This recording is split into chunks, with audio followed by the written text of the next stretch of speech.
आपल्यासोबत बोलण्यासाठी माजी महापौर आणि शिवसेनेचे उपनेता किशोरीताई आहेत। ताई, 9 तारखेला पाडवा मेळावा झाला। राज ठाकरेंनी आपली भूमिका मांडली, बिनशर्त पाठिंबा। हेच राज ठाकरे 2019 मध्ये जर पाहायला गेलं तर मोदींच्या विरोधी बोलत होते, यंदा समर्थन देत आहेत। काय तुमची प्रतिक्रिया आणि काय भावना आहे? नाही, मुळामध्ये राजसाहेबांची आजची पण पत्रकार परिषद पाहिली। तुम्ही बिनशर्त पाठिंबा दिल्यानंतर पुन्हा पत्रकार परिषद घेण्याची गरज काय? आणि दुसरं त्यांनी जे एक वाक्य वापरलंय की निवडून आल्यानंतर जर ह्यांच्या भूमिका बदलत असतील तर मी का बदलू नये?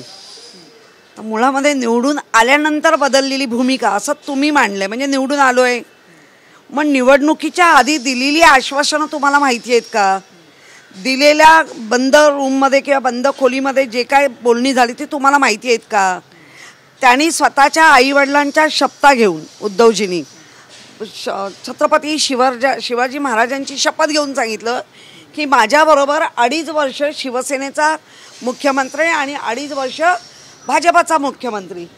त्याच्यावर तुमचा विश्वास नाही, त्याच्यावर तुमचा विश्वास नाही। जर ते छत्रपती शिवरायांना मानता, माना मानता, बाळासाहेबांना मानता की नाही, मग त्यांच्या शपथ घेऊन जेव्हा उद्धवजी सांगतात तर तुम्ही मात्र तुमच्या हेतू पुरस्कार अगदी पाहिजे तशा सोयीनुसार त्याचा विसर पडणार। आणि तुम्ही आत्ता सांगताय की तेव्हा भूमिका बदलली, तर भूमिका का बदलली ह्याची उत्तरं अनेकदा दिली आहेत आणि त्याच्यानंतर काही लोकांनी का होईना पण कबूल पण केलं आहे। होय, 2.5 वर्ष शिवसेनेचा मुख्यमंत्री होता, 2.5 वर्ष भाजपाचा होता, हे कबूल पण झालेले आहेत। आत्ता राहिला तुम्ही भूमिका का बदलली?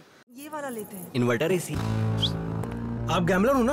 गैम्बलर? जुआ खेलते हो ना? तुम जुआ खेलते हो? अरे नहीं, ये तो कुछ भी बोले जा रहे हैं। इतनी महंगी और नाजुक एसी खरीद कर स्टेबलाइजर नहीं लोगे तो ये जुआ नहीं हुआ तो क्या हुआ? सिर्फ एक फ्लक्चुएशन आपके इन्वर्टर एसी के पार्ट्स को डैमेज कर सकता है। उसे वी गार्ड से सुरक्षित रखिए।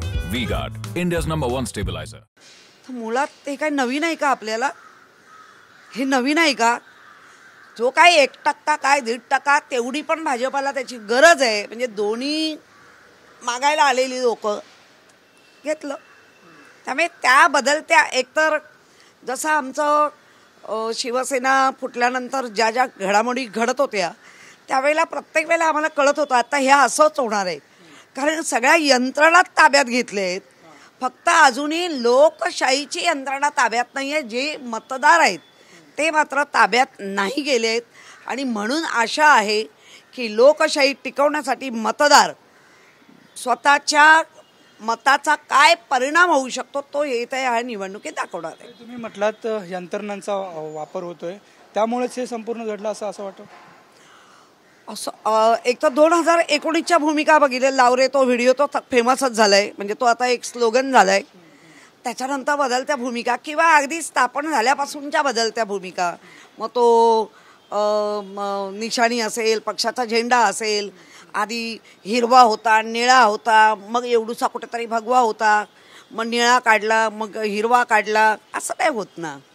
त्यामुळे त्या भूमिका मी म्हणण्यापेक्षा लोक म्हणतायत का? तुम्ही जर बघितलं की कशी लोक आता प्रकट होत आहेत, बोलत आहेत, त्यामुळे परत जाऊन त्यांच्या पदाधिकाऱ्यांमध्ये नाराजी आहे। त्या मेळाव्यातल्याच पदाधिकाऱ्यांशी तुम्ही जेव्हा बोलले चॅनल, तेव्हा अनेकांनी ती नाराजी व्यक्त केली की नाही, आम्हाला ही भूमिका पटली नाही। आता पदाधिकाऱ्यांची, कार्यकर्त्यांची पर्वा नसलेला नेता म्हणून असेल तर माहिती नाही मला।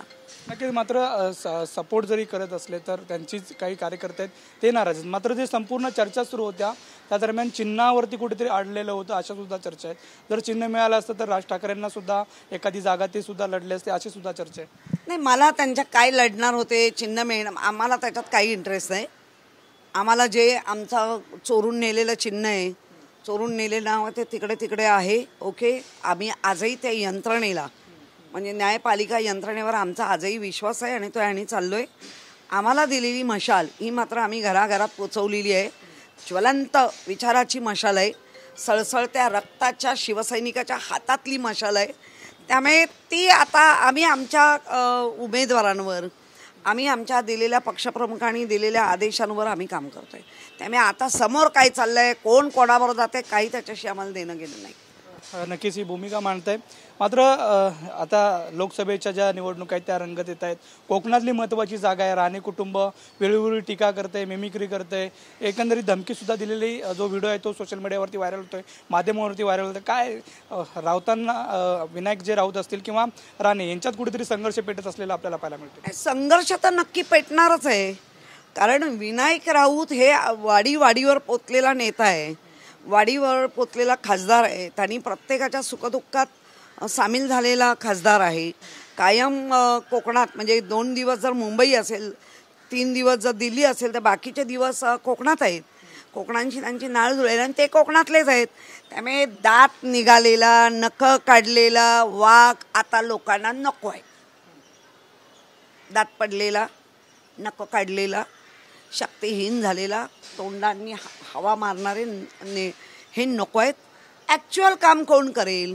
आमच्या कोकणाची प्रतिष्ठा कोण चांगल्या प्रकारे उंचावेल?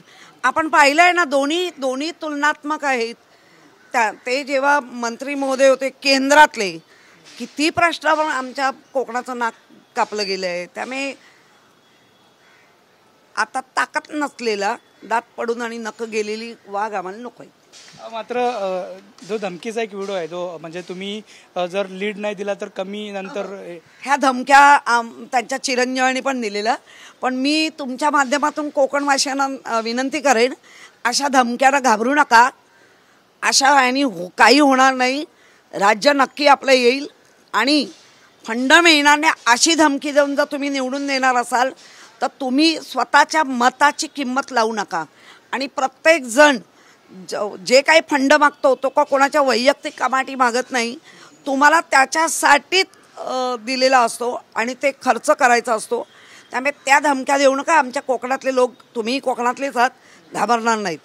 नक्कीच धन्यवाद. ह्या होत्या किशोरीताई. एकंदरीत जर पाहायला गेलं तर कोकणामध्ये रिअल जे काम करत आहेत ते विनायक राऊत आहेत. आणि कितीही धमक्याला किंवा भूमिका जरी वेगवेगळ्या मांडल्या तर विश्वास ठेवू नका असे एकंदरीत मत ताईने व्यक्त केलेलं आपल्याला पाहायला मिळतंय. सिद्धेश नाईक, नंदकिशोर गावडे, TV9 मराठी, मुंबई.